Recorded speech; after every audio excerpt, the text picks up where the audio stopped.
Episode 2. Corpses and Mistakes. Spring 2009, Qazvin, Iran. In narrow streets, still scented with blossoming flowers, a woman with tired eyes and a calm smile drove her yellow Renault toward a local shrine. Mahin Qaderi was no longer an ordinary woman. She had become a trained killer. In her mind, every day unfolded a murder plan. Who, from where, which victim, and most importantly, how to leave no trace. Her fourth victim was a 50-year-old woman. Once again, everything followed the familiar pattern. A shrine. A story about Mahin's child's illness. A calming juice. And then, strangulation with a scarf. This time, she dumped the body in a half-dry canal. She thought the water would cover the marks of strangulation, but she had miscalculated. The forensic report read, strangulation with a soft object, approximately 45 minutes after drowsiness. The method of killing resembled the previous corpses. For the first time, the police began noticing a connection between the victims. But a small clue misled the investigation. A white gold necklace found on the fourth victim suggested a robbery motive. At this point, Mahin believed her plan had been flawless. What she didn't know was that sooner or later news of the murders would spread through the city. People, especially middle-aged and elderly women, would start approaching strangers with caution. During her months of killing, Mahin meticulously read every newspaper report about her crimes and kept clippings at home. She used the victims' gold to pay off debts.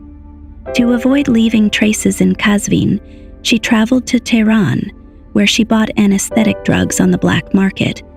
Later, she sold the gold in Tehran below market price. As the case escalated beyond the province, multiple investigative teams arrived from the National Police headquarters. Meanwhile, her fifth victim, a middle-aged woman from Mahin's neighborhood, became her next mistake. Mahin lured her to the shrine, spent time praying and talking to build trust and affection. Then, pretending to escort her home, she got the woman into her car. But this time, the victim had heard rumors about a killer targeting older women. She resisted Mahin's offer of juice and forced her way out of the car. The woman provided detailed information about Mahin to the police. It seemed Mahin's luck was fading.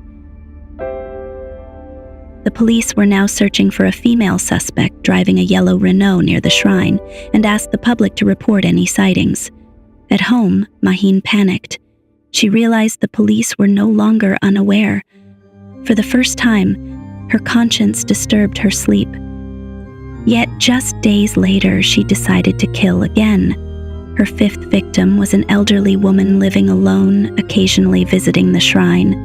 Mahin approached her, repeating the same routine, but the woman was suspicious. She drank the offered juice cautiously. When she became disoriented, Mahin tried to strangle her, but the woman screamed. This time, Mahin couldn't apply the scarf to her neck. She grabbed a nearby stone and struck her victim multiple times. For the first time, she killed using a hard object instead of strangulation.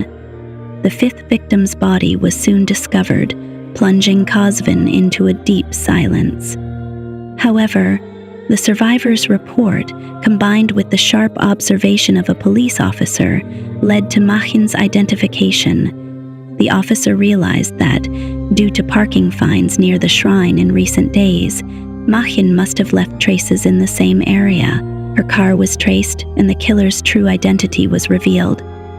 On May 15, 2009, officers entered a house in Qazvin. Mahin stood behind the door, still wearing her chador. With a calm smile, she said only one thing. "So, you finally found out?"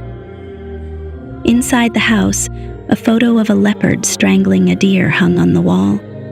A small box contained anesthetic drugs, wide adhesive tape, and newspaper clippings.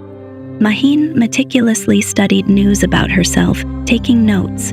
She wanted to be perfect. Now, in the interrogation room, facing a half-deck mirror, she was seeing herself for the first time.